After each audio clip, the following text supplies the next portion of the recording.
sa isang lungsod na nababalot ng lihim at kasinungalingan. Mula sa mga may gawa nito, Mag-ingat ka sa mga anino sa iyong pananaw. Noong Oktubre 1993, sa isang maliit na fotostudio sa Cebu, isang babae ang biglang naglaho. Mahinahon na sinabi ng kanyang asawa na sumama ang kanyang misis sa kalaguyo nito, dala ang kanilang pera. Matapos ang isang formalidad na investigasyon, isinarang ng pulisya ang kaso bilang isang simpleng paglalayas. Ito ang panahon na wala pang mga cellphone at bihira pa ang CCTV. Walang sinuman o anuman ang kumampi sa babaeng nawawala. At mayroon pang isang mas malupit na katotohanan. Wala siyang pamilya. Lumaki siyang mag-isa sa isang bahay ampunan, kaya't walang tumawag upang magtanong tungkol sa kanya, walang kapatid na nagreklamo sa kanyang pagkawala. Ang isang pahayag lamang mula sa kanyang asawa ay sapat na upang tuluyang burahin ang pag-iral ng isang tao. Ngunit ang asawa ay nagsimulang magpakita ng kakaibang kilos matapos mawala ang kanyang misis.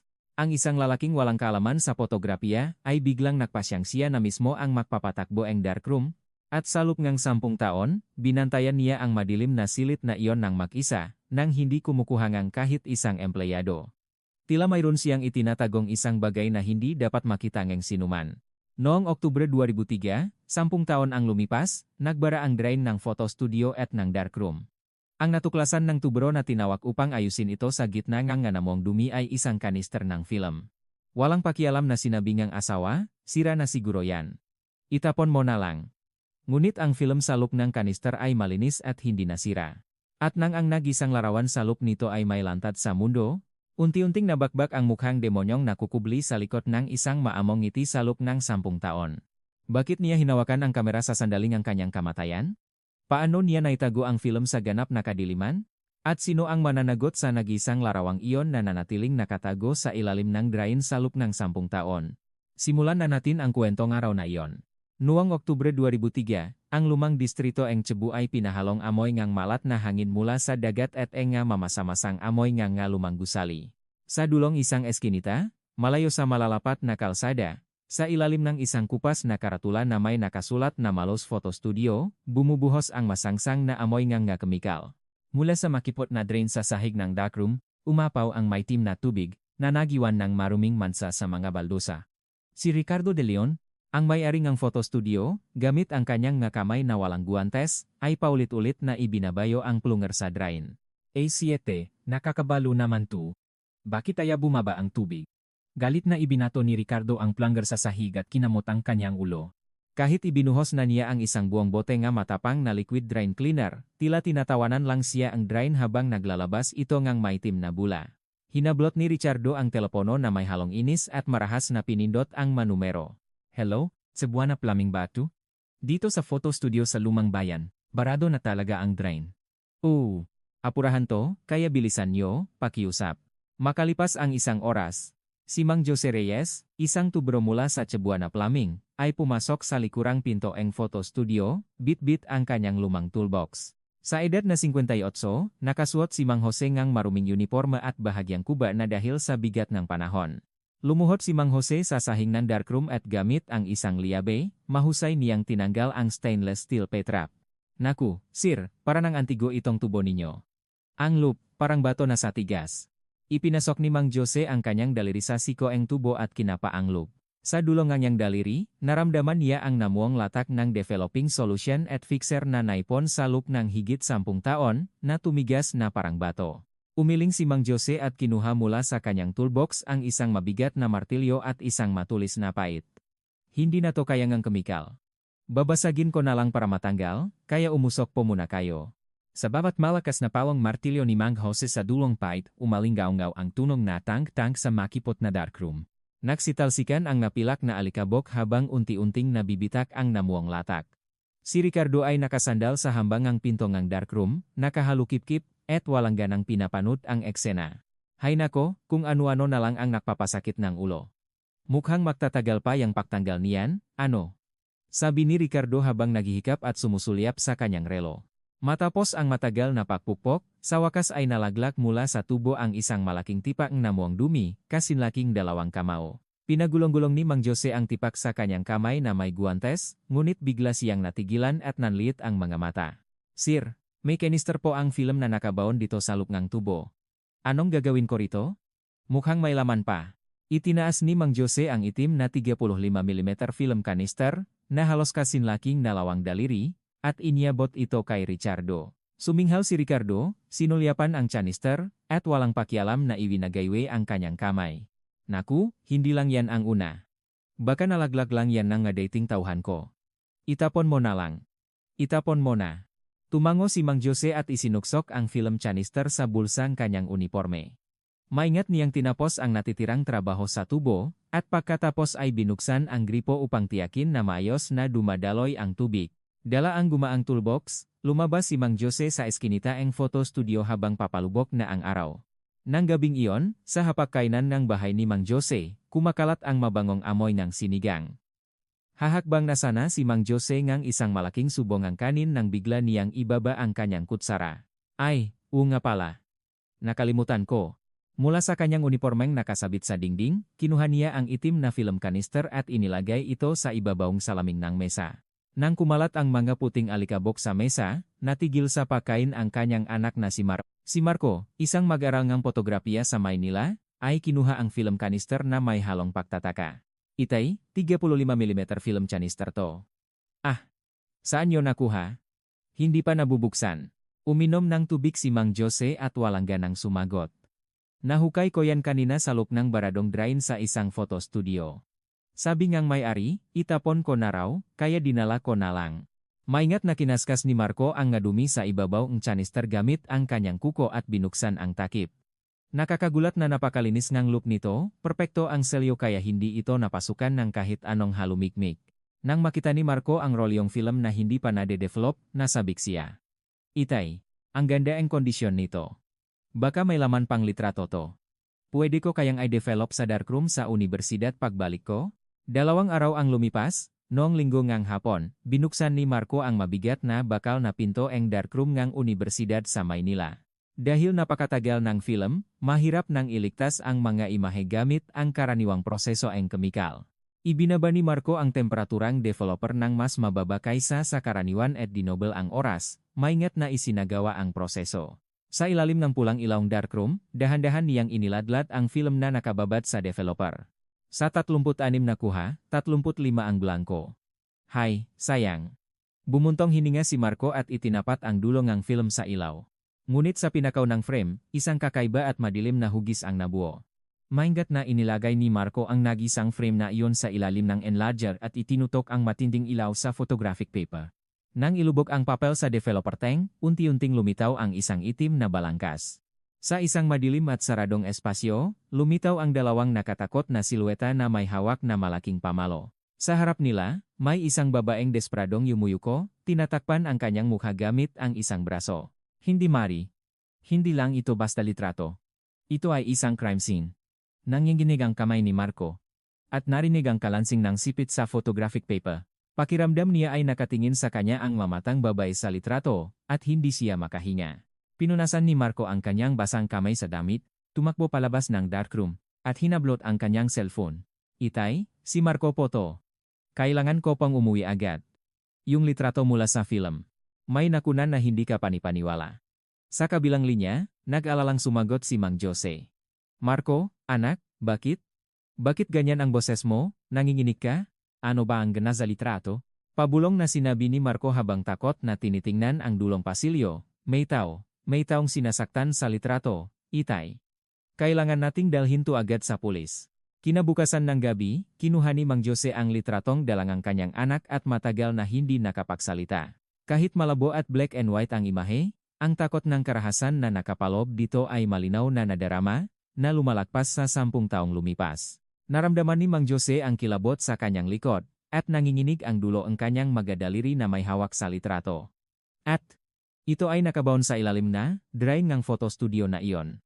Maingat na inilagay ni Mang Jose ang litrato sa isang sobre at nagmamadaling umalis ng bahay. Ang kanyang mapa ay dinala siya sa isang luma at sira-sirang hardware store sa kanto ang kanilang lugar.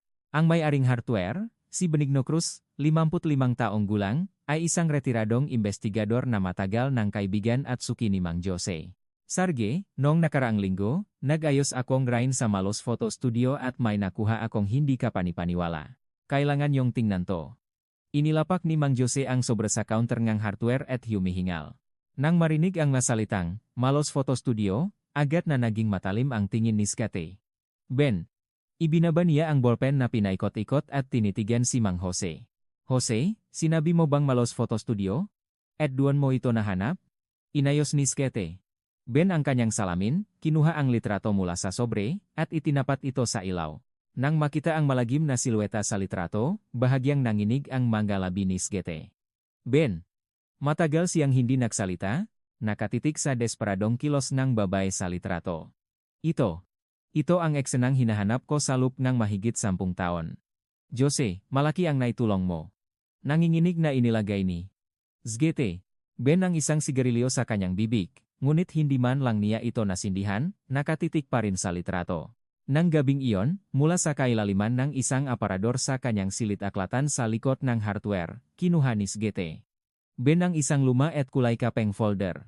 Sa takip nito, malinaw na nakasulat ang pagkawalan ni Maria Santos, 931115.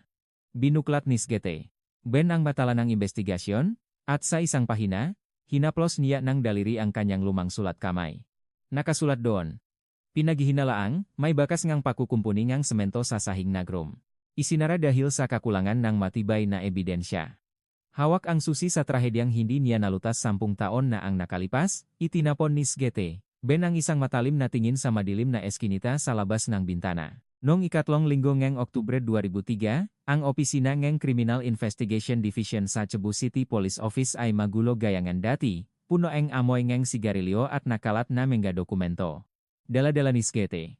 Ben ang lumang folder at ang litratong bigay ni Mang Jose habang tinatahak niya ang pasilyo ngang istasyon ng pulis. Pagbukas niya ngang pinto ngang CID, isang investigador na nakaupo sa masang puno ngang papel ang lumingon. Uy! Skete. Ben. Simula noong nagretiro kayo, bihira na kayong makita. Anong sadya nyo at napadalaw kayo sa istasyon? Masayang tumayo si Detective Paolo Gomez upang salubungin si Skete. Ben. Imbes na sumagot, hinila ni Skete. Ben ang isang upuan, umupo sa tapat ng mesa ni Paolo, at malakas na inilapag ang lumang folder. Pao, natatandaan mo pa ba ang kaso ngang Malos Photo Studio? Kumunot ang nuni Detective Gomez. Sinubukang alalahanin, at pagkatapos ay tinitigan si Sergeant Ben. Malos Photo Studio? Naku, matagal na po iyon bago pa ako ma-assign dito. Yung kaso ong May, ari ang photo studio na biglang nawala? Yun po ba? Malungkot na tumango si Sergeant. Ben at binuklat ang unang pahina ng folder, itinulak ito palapit kay Paolo. Ang matalanga pakawalan ni Maria Santos, na yumanig sa lumang bayan ng Cebu noong Oktubre 1993, ay lumitaw na kupas na. Binasa ni Detective Gomez ang mandokumento at napanguso sa huling bahagi. Isinara po ito bilang paglalayas. Nakasulat dito na umalis siya dala ang damit at pera. May iba pa po ba? Walang imik na kinuha ni Skete. Ben ang bagong develop na litrato mula sa sobre at inilagay ito sa tabi ng tala. Sa malabong black and white na litrato, malinaw na makasalungat ang anino na may hawak na pamalo at ang silweta ng babaeng takot na nakaunat ang braso. Itinaas ni Detective Gomez ang litrato sa ilaw, at agad na namutla ang kanyang mukha. Sarge, huwag niyong sabihin galing ito sa photo studio na yon? Kung ganito, hindi na ito paglalayas, kundi isang kasong kriminal. Tinanggal ni Sge. Ben ang pagkakatikom ng kanyang malabi at nagsalita sa isang mababa at malalim na boses. Tama ka. Ito ang katotohanang nakakulong sa lupngeng drain sa lupngeng 10 taon. Hindi rin ako nakatulok nang makita ko ito. Agad na binuksan ni Detective Gomez ang police database at hinanap ang talangang pakawalan noong Oktubre 19, 1993. Nang lumitaw ang lumang digital form sa monitor, tinitigan ng dalawa ang bawat letra. Ang nag-report noon ay ang asawang si Ricardo De Leon. At detalyadong nakasulat ang kanyang pahayag na tumakas ang kanyang asawa dala ang pera at damit noong gabi. Ayon sa pahayag ng asawa, pag-uwi niya ng 11 ng gabi noong ika-14, wala na raw ang asawa niya. Ganun din ang testimonya ng biyenan niyang si Aling Imelda. Sarge, hindi po ba parang masyadong plansado ang pahayag nila? Sumandal si Skete. Ben sa upuan at bumuntong hininga. 10 taon na ang nakalipas, parehong-pareho ang sinabi nila. Pero nun pa man, sinasabi ng kutob ko na may mali dito. Pumikit sandali si SGT. Ben, at pagkatapos ay binuklat ang kanyang lumang kwaderno, itinuro ang isang address, at sinabi, ito ang address ni Mang Cardo, isang matandang barbero na matagal nang may pwesto sa tabi ng photo studio. Kinabukasan ng hapon, dumating sina Sergeant Ben at Detective Gomez sa isang maliit na bahay sa isang tahimik na residential area sa Cebu. Nang pindutin nila ang doorbell, umingit ang lumang gate at isang kubang matanda ang sumilip na may pagdududa. Sino yan?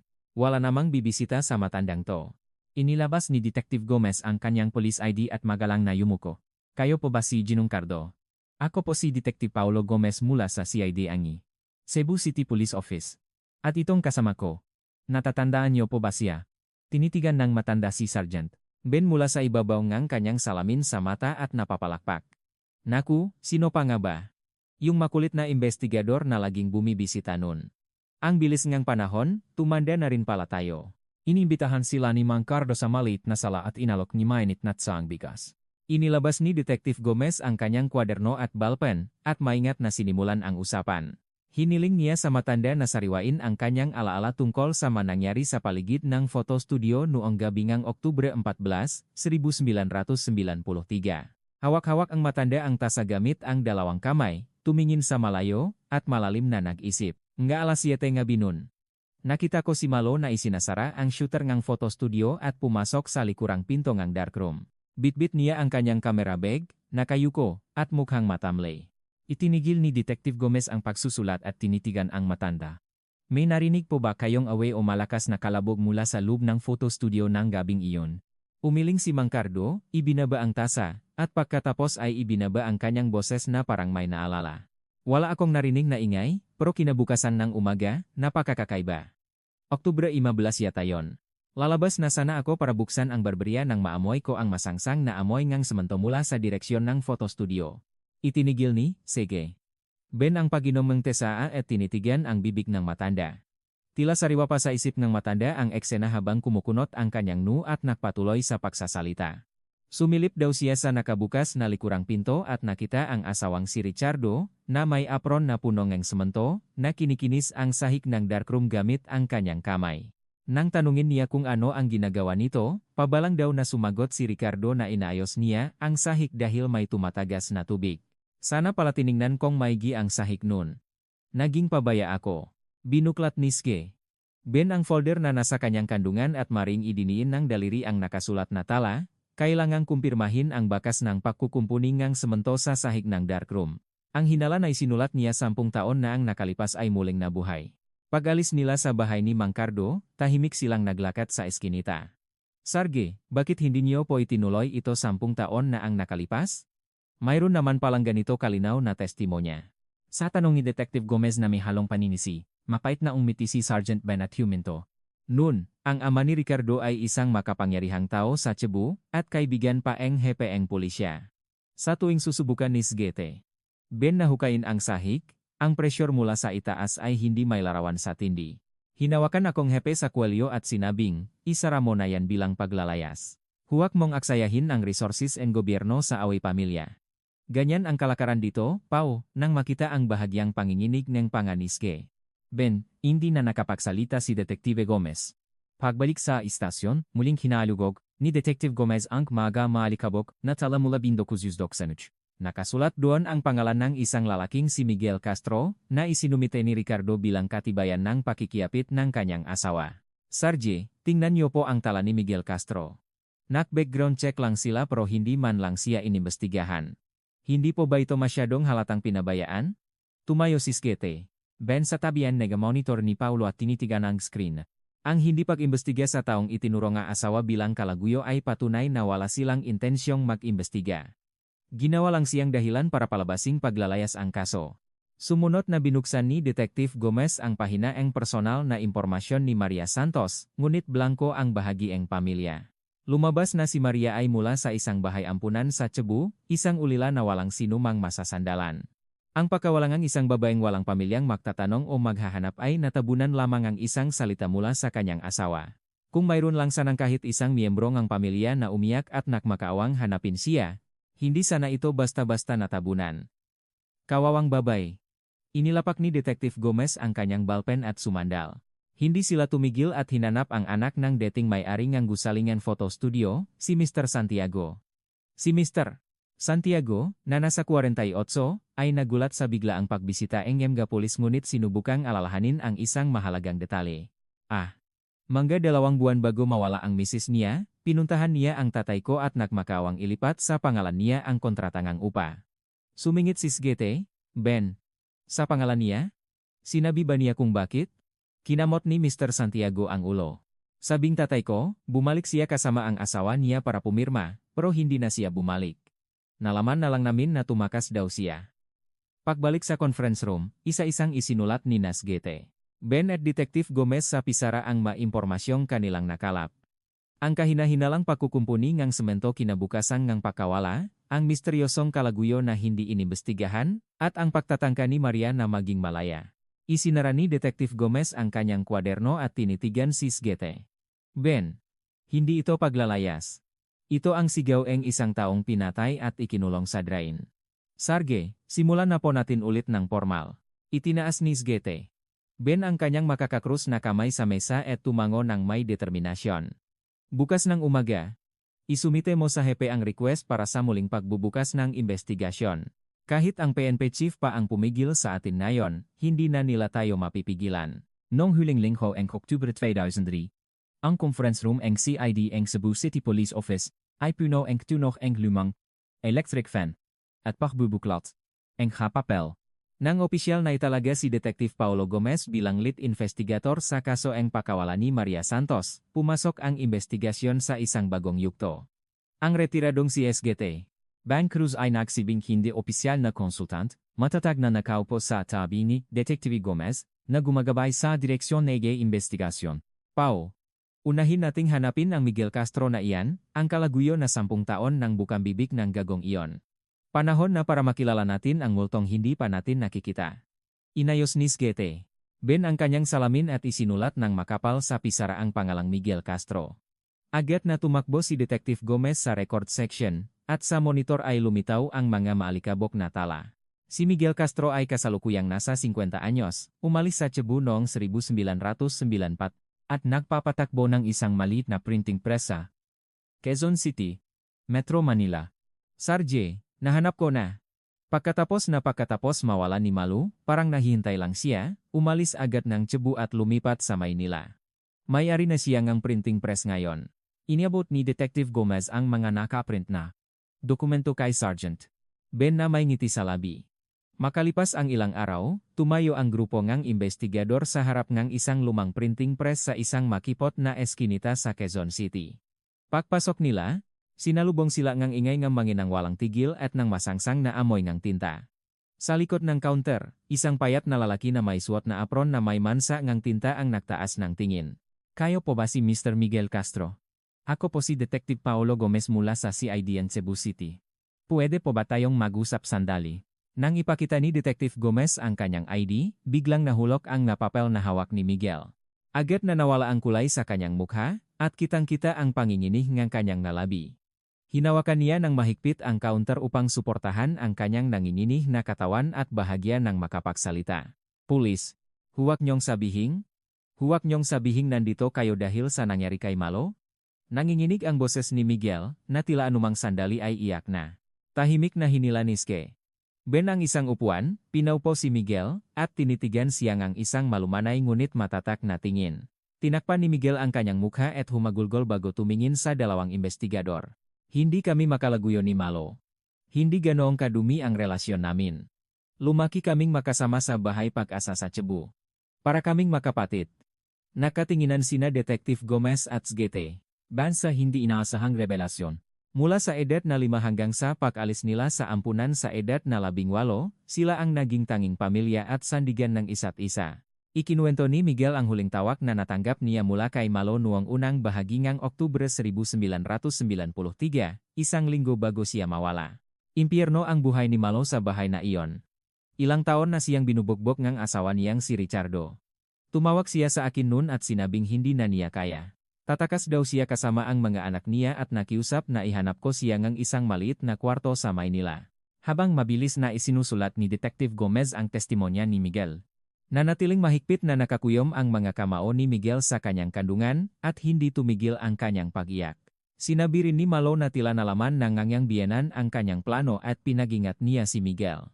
Handa na raw ang nga papeles para sa diborsyo na inasikaso ngang isang abogado.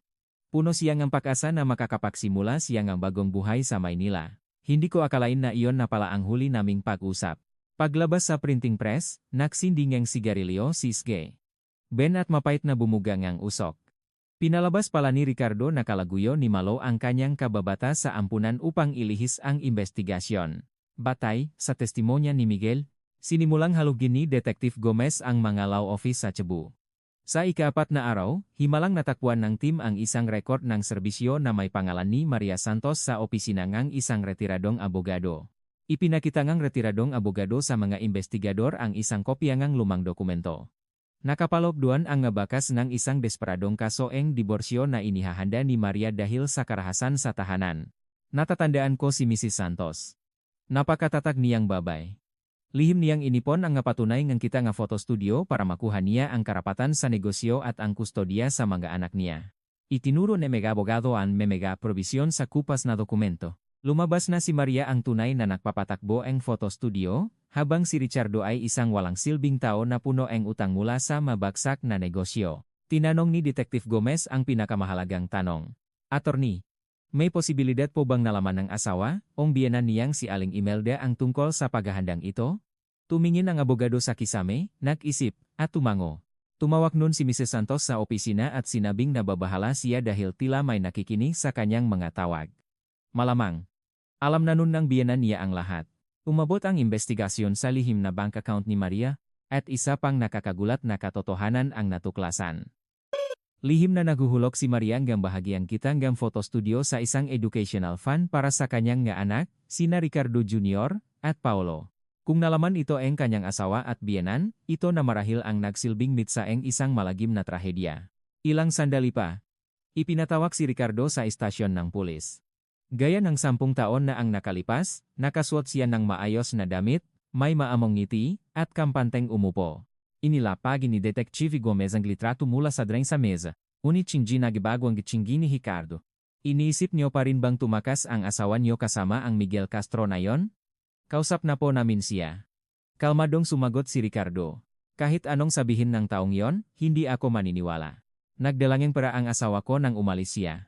Makikipagtulungan ako sa muling investigasyon, pero sana isaalang-alang niyo rin ang reputasyon ko. Binanggit pa ni Ricardo ang kanyang planong tumakbo sa darating na halalan para sa konsehal. Habang papalabas si Richardo, napailing si Sege. Ben at napakuyong ngang kamao si Detective Gomez.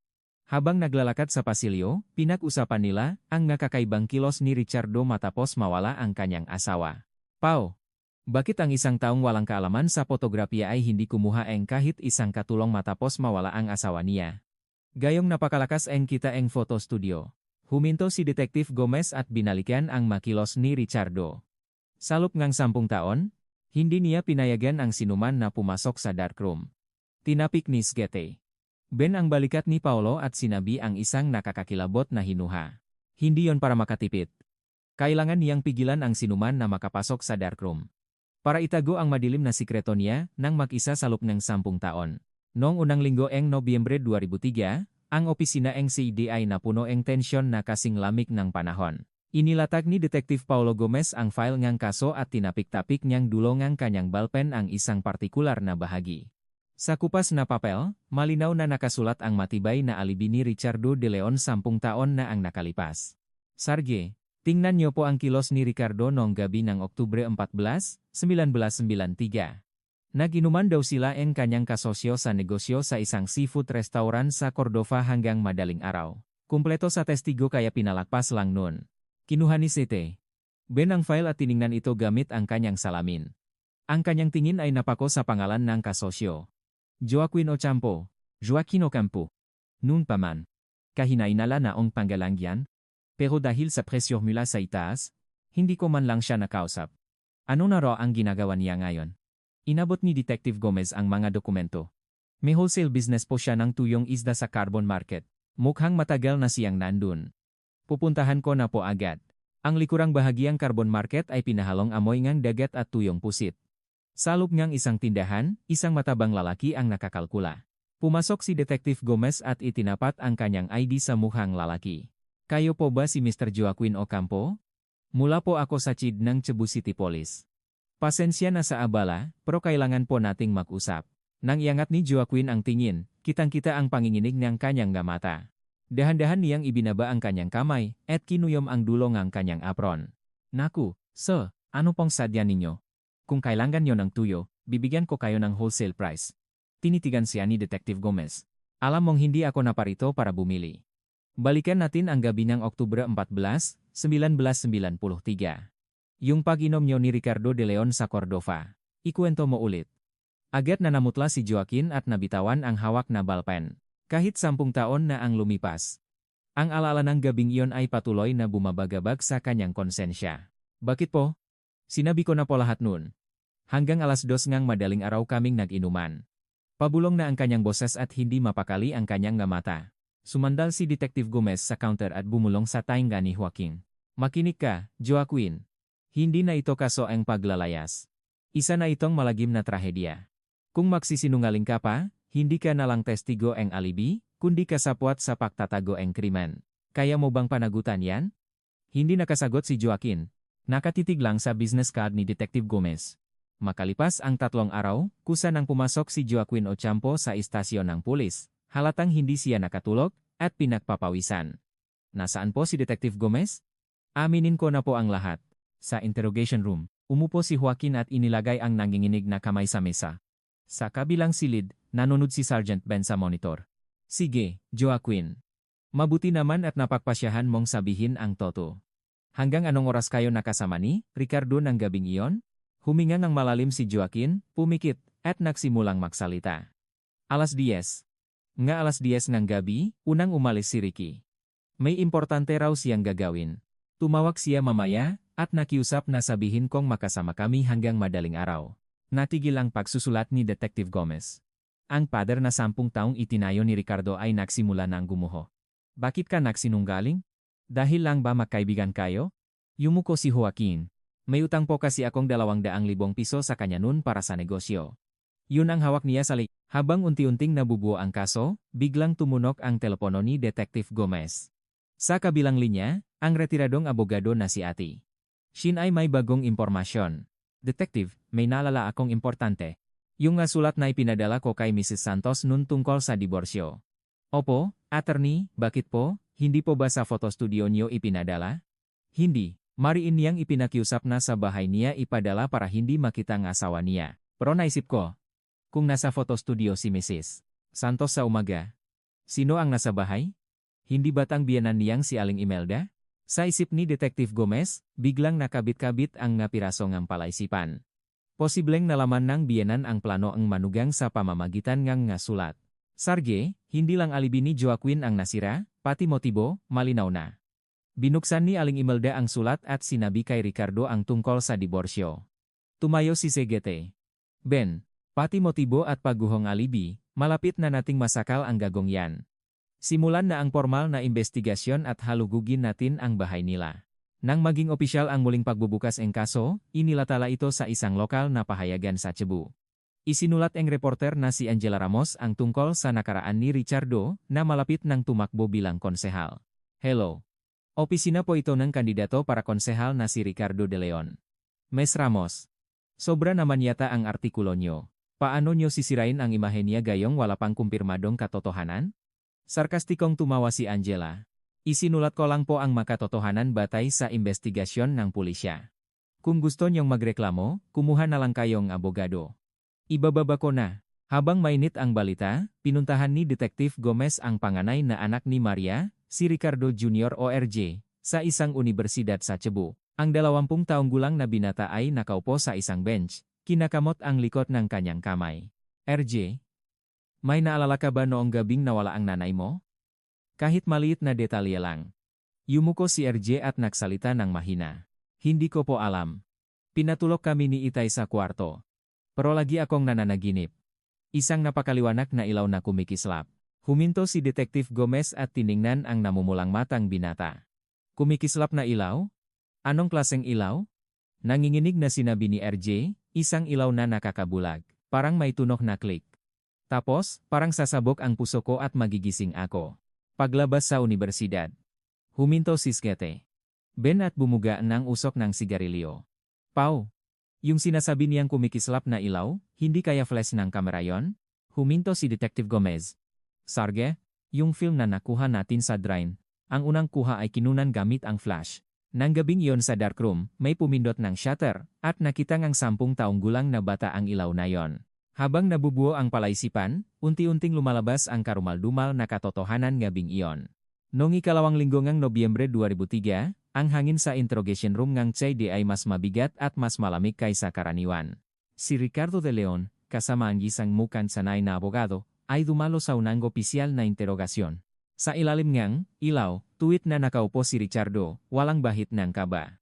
Mr. De Leon, sinabi niyong nag-inuman kayo ni Mr. Ocampo hanggang madaling araw noong gabi ngang Oktubre 14, 1993, tama po ba? Tanong ni Detective Gomez. Tumingin si Ricardo sa mata ni Detective Gomez at sumagot, Opo, tama po. Pareho lang ang sagot ko noon at ngayon. Inilapag ni Detective Gomez ang dokumento NG Pagbabago NG Testimonya ni Joaquin Ocampo. Nakasado na umalas si Ricardo ng alas 10 na gabi at nakiusap na pagtakpan siya. Baka nalilito lang si Joaquin? Mahabang panahon na rin ang 10 taon. Sigurado akong makasama kami hanggang madaling araw. Walang nagbago sa ekspresyon ni Richardo. Sumingit ang kanyang abogado, Detective, paulit-ulit niyo lang tinatanong ang malumang rekord ng walang bagong ebidensya. Kung magpapatuloy kayo, isasampa namin ito bilang human rights violation. Pinigilan ni Detective Gomez ang kanyang galit at sinubukang basahin ang nasa likod ng maskara ni Ricardo. Kasabay nito, pumasok ang scene of the crime operatives, soko sa darkroom ng Malos Photo Studio. Pinuno nila ang luminol solution ang isang spray bottle at pinatay ang lahat ng ilaw. Sa kadiliman, sinimulang ispray ang sahig. Maya-maya, sa paligid ng lumang drain, isang malabuhaw na ilaw ang lumitaw. Ganon din sa ilalim ng isang work table. Detective, positibo po ang resulta dito sa paligid ng drain at sa ilalim ng mesa.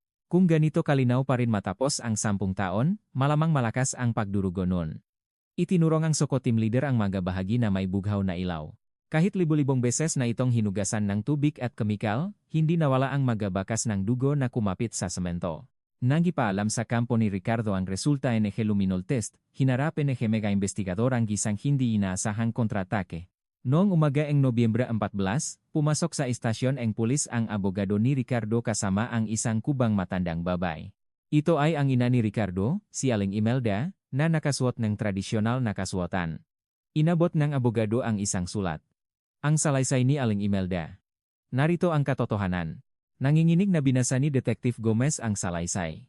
Nakasulat doon na noong gabing iyon, nagtalo sila ang manugang niyang si Maria, at sa galit ay naitulak niya ito. Tumama raw ang ulo ni Maria sa gilid ng mesa at namatay. Totoo po ba ang lahat ng nakasulat dito? Tanong ni Detective Gomez. Mahinang sumagot si Aling Imelda, ako ang gumawa, ako ang nagtulak sa kanya kaya siya namatay. Dumating lang si Ricardo para tulungan akong maglinis. Pagbalik sa conference room, ibinato ni Sergeant Ben ang salaysay sa mesa. Pau. Ginagamit ng gagong yan ang nanay niya bilang panangga.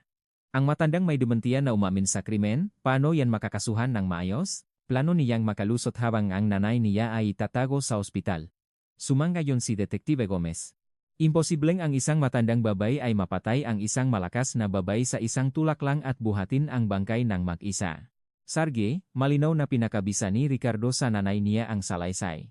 Kailangan nating ihiwalay si Aling Imelda sa anak niya at imbestigahan. Ang mga memoryadong kasinungalingan ay siguradong magigiba sa mga biglaang tanong. Noong ikatlong linggo ng Nobyembre, kinausap ni Detective Gomez si Aling Imelda ng mag-isa, kasama ang isang psychologist. Sa una, parang makina niyang inulit ang salaysay, ngunit sa masimpleng tanong, nagsimula siyang mag-alinlangan. Dahan-dahang inabutan ni Detective Gomez ng tubig si Aling Imelda at tinanong, madilim po siguro sa darkroom nun. Nakita niyo po ba kung nasaan ang manugang niyo? Nalito ang mamata ni Aling Imelda at nagsimulang manginig ang kanyang makamay. Isang pangungusap na wala sa salaysay ang biglang lumabas sa kanyang bibig. Bigla siyang nagpa-flash. Hindi ko makita kaya wala akong nagawa. Natigil si Detective Gomez. Agad na natauhan si Aling Imelda at sinubukang ulitin ang kanyang memoryadong linya. Hindi. Ako ang nagtulak. Tumama ang ulo niya sa mesa. Ako ang gumawa. Pagkatapos ngang interogasyon, sinabi niyang psychologist, Ito ay isang tipikal na reaksyon kapag nagbabanggaan ang isang memoryadong kasinungalingan at ang tunay na alaala. Ang sinabi niyang nagpa-flash siya hindi basta-basta. May nakatanim sa isip niya na isang malakas na ilaw. Ito ay tugma sa sinabi ngang anak na si RJ tungkol sa kumikislap na ilaw. Tumingin si Sergeant Ben kay Detective Gomez. Sabay na nakita ng ina at ang anak ang sandaling pinindot ni Ricardo ang shutter. Ang isa sa loob ng darkroom. Ang isa mula sa siwang ng pinto. Kasabay nito, inilabas ng reporter na si Angela Ramos, ang isa pang malaking balita. 7 taon matapos mawala ang kanyang asawa, idineklara ni Ricardo na legal na nawawala si Maria upang makuha ang insurance money at mga ipon nito. Diyos ko, pinatay niya ang sarili niyang asawa, itinago sa drain, at ginamit ang pera para sa kampanya niya. Nagalit ang mga taga-Cebu. Hinihintay na lang nga investigador ang resulta ng pagsusuri sa film mula sa PNP Crime Laboratory ang huling tali na sasakal salik ni Ricardo. Noong huling linggo ngang Nobyembre 2003, sa Forensic Laboratory ng PNP, sinuri ang 35mm film canister na nanatili sa lukngang maruming drain sa lukngang 10 taon. Tumawag ang forensic analyst sa mga investigador. Kamangha-mangha ang pagkakaselyong ni Star. Ang manamuang dumi sa loob ng 10 taon ay nagsilbing proteksyon kaya mas maganda ang kondisyon ng film kaysa sa inaasahan. May siya pang nakasulat sa ulat na nakpabilis ng tibok ng pusyong investigador. Tingnan niyo po ito. Isang bagong 36-shot na film, pero isang frame lang ang may kuha. Ibig sabihin, pagkatapos pindutin ang shutter, agad niyang nirewin ang buong film. Kinuha ni Sgete. Ben ang ulat. Ibig sabihin, nakmamadali siya. Sobrang apurahan na wala na siyang oras para tanggalin ang film sa kamera. Noong unang linggong Disyembre, gamit ang mga makabagong teknolohiya, na-restore ang imahe. Ang malabong multo na nakita ni Marco ay naging isang malinaw na larawan. Ipinakitang analyst ang resulta. Nakuhanan ang sandaling nag-flash ang kamera sa madilim na darkroom. Mula sa layong 2 metro, makikita ang isang lalaking may hawak na pamalo, at sa tabi niya, isang matandang babae na mahigpit na humahawak sa braso ng biktima. Ang pamalo ay mukhang gawa sa kahoy. Lumapit si Detective Gomez sa larawan. Ang dating malabong silueta ay naging malinaw na tao.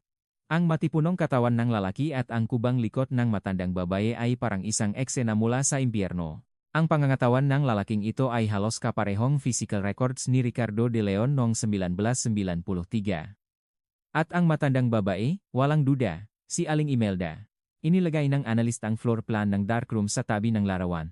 Ang posisyon nega ay nargar, magatry na chemical, at manstante ay tumang-tuma. Tumingin si Segete.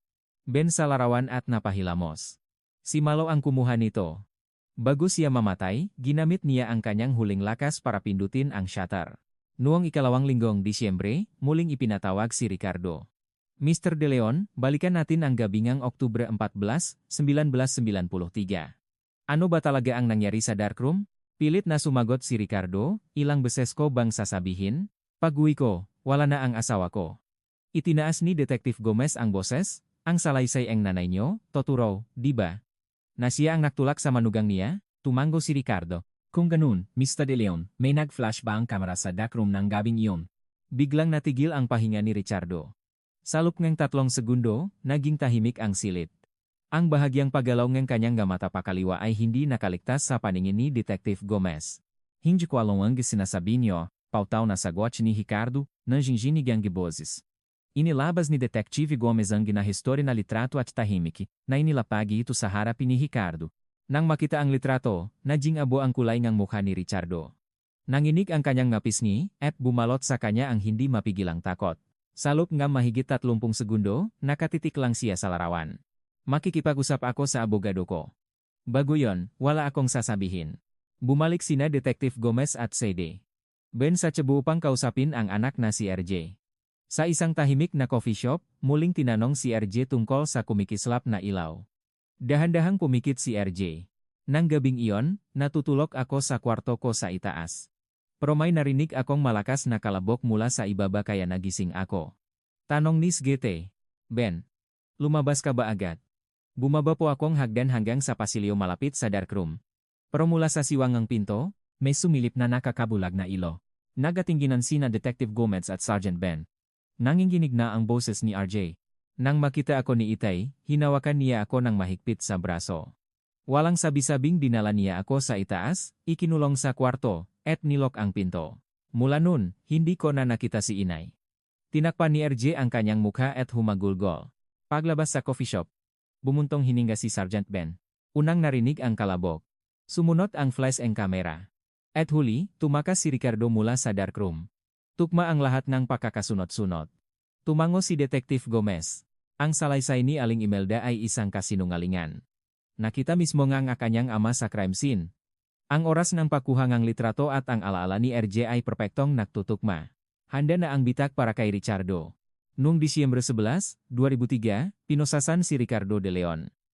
Ang kanyang pangarap na maging konsehal ay gumuho.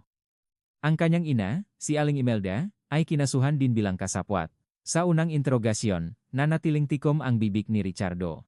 May litrato na, pero magmamatigas ka pa rin. Tanong ni Detective Gomez. Sumagot si Ricardo. Gagamitin ko ang aking karapatang manahimik. Sinimulang imbestigahan ng mga pulis si Aling Imelda ng hiwalay. Dahil sa kanyang dementiya, nagsimulang magalo ang kanyang nga memoryadong kasinungalingan at ang katotohanan. Ginang, ano po ang gipinalon Diyos sa manuganjo? Tanong genegi investigador. Hindi ko siya pinalo. Tinulak ko lang siya. Kung tinulak niyo lang, bakit may pamalo sa litrato? Gulat na napabulala si Aling Imelda. Ang pamalo. Kinuha sa kusina. Si Richardo? Ay. Ako pala ang kumuha. Ako. Ayaw bitawan ni Malu ang kamera sa darkroom. Pilit itong kinuha ni Ricardo. Ay, hindi. Ako rin pala ang gumawa. Ako lahat. Nang malaman ni Ricardo ang pagbagsak ng testimonya ng kanyang ina, sa wakas ay nagsalita siya, ngunit hanggang sa huli, nanatili siyang duwag, isinisisi ang lahat sa kanyang ina. Ipinakita muli ni Detective Gomez ang litrato. Pinipigilan niyo raw ang nanay niyo? Pero sa litrato, kayo ang may hawak ng pamalo. Ang nanay niyo ang pumipilipit sa braso ni Malo. Hindi nagsisinungaling ang litrato. Bumagsak ang panga ni Ricardo. Ang kanyang kumpiyansa ay nawala, at tanging ang nanginginig na makamay na lang ang natira. Nung huling linggong Disyembre, isinalaysay ni Ricardo ang buong trahedya. Nung hapon ng Oktubre 14, 1990, natakpuan ni Aling Imelda ang mga papeles ng diborsyo. Nagalit siya. Nang umuwi si Ricardo, ipinakita ito sa kanya at lalo siyang nangitnit nang makita ang pangalan ng kanyang nga anak sa custody claim. Nagpunta siya sa isang restaurant, naklasing, at umuwi ng alas 10 ng gabi. Noong nga oras na iyon, nagtatrabaho si Maria sa darkroom. Sa ibabaw ng mesa, may isang Nikon camera na may bagong film. Biglang bumukas ang pinto at pumasok ang lasing na si Ricardo kasama si Aling Imelda. Nagtalo sila. Hinawakan ni Aling Imelda si Maria mula sa likod. Lumabas si Ricardo at bumalik na may dalang malaking pamalong kahoy. Sa takot, nakawala si Maria at hinablot ang kamera sa mesa. Richardo, mamamatay tao ka. Sigaw niya at pinindot ang shutter. Isang malakas na flash ang bumulak sa mag-ina. Kasabay nito, nabasak ang isang ilaw at nagdilim ang buong silid. Habang nalilito ang mag-ina, kumilos si Maria. Sa kadiliman, mabilis niyang nirewind ang film, tinanggal ang canister, at nang makabawing ang paningin si Richardo, ipinalo niya ang pamalo kung saan nanggagaling ang ingay. Isang maikling sigaw ang narinig bago ito tuluyang nawala. Narinig ng anak na si RJ ang kalabog. Nakita niya ang flash mula sa siwangang pinto, at pagkatapos ay lumabas ang kanyang ama. Ikinulong siya sa kwarto. Pagkatapos, winasak ni Ricardo ang kamera. Hindi alam na ang film ay nasa ligtas ng lugar. Kinaumagahan, dinala nila ang bangkay ni Maria sa isang liblib na bundok at inilibing. Bumalik si Richardo at nilinis ang sahig ng darkroom gamit ang semento na siyang nakita ng barbarong si Mangcardo. Noong Disyembre 26, 2003, batay sa pag-amin ni Ricardo, nahukay ang ngabuto, kinumpirmangan DNA test na ito ay si Maria Santos. Ang huling litratong itinapon niya sa drain ang siyang sumakal sa demonyo. Noong Marso 2004, sa korte, si Ricardo de Leon ay hinatulan ng 15 taong pagkakakulong. Ang kaso laban kay Aling Imelda ay sinuspinde dahil sa kanyang lumalalang dementiya. Si Ricardo ay umapela pa, ngunit hindi nagbago ang sentensya. Si RJ, ang panganay na anak, ay hindi lumiban sa kahit isang paglilitis at tumestigo laban sa kanyang ama. Matapos ang hatol, pinakaguluhan siya nga mamamahayag, ngunit nanatili siyang tahimik. Nagtapos si RJ sa kolehiyo at bumalik sa Cebu. Nagtrabaho siya bilang isang social worker sa parehong bahay ampunan kung saan lumaki ang kanyang ina, at inalagaan niya ang kanyang nakababatang kapatid na si Paolo. Isang gabi, tinanong siyang kapatid, "Kuya, anong klaseng tao si inay?" Matagal bago sumagot si RJ. Si inay. Pinakamaganda at pinakamasaya siya kapag nakasabit ang kamera sa kanyang leg. Ilang araw pagkatapos, dinalaw ngang magkapatid ang puntot ng kanilang ina. Sa ilalim ng malamig na lapida, inilibing ang ngalabingang kanilang ina na sa wakas ay nakahanap ng kapayapaan. Sisgete. Ben. Matapos ang lahat, ay bumalik sa kanyang hardware. Tinanggal niya ang lumang folder mula sa dingding at pinalitan ito ang isang clipping ng balita tungkol sa huling hatol sa kaso. Nahirap ka ng husto, Maria Santos, bulong niya. Ang reporter na si Angela Ramos ay nanalongang isang parangal para sa kanyang serya nga artikulo. Ang huling linya ng kanyang isinulat ay tumatak sa puso nga taga Cebu. Si Maria Santos ay isang ulila. Dahil wala siyang pamilyang babalikan, walang sinuman ang nagtanong tungkol sa kanyang pakawala sa loob ng 10 taon. Kung hindi lamang yumuko sa pressure ang pulisya 10 taon na ang nakalipas, marahil ay natapos na ang trahedyang ito bago pa man matapos ang taglamig na iyon. Sa huli, ang Malus Photo Studio ay isinara at Geneva. Sa gitna ng mga guho, natagpuan ng isang construction worker ang isang malit na piraso ng papel na may sulat kamay. RJ Paulo, ilalabas kayo ni Inay. Sa lugar kung saan dating nakatayo ang photo studio, isang makintab na tindahan ng cellphone na ngayon ang naroron.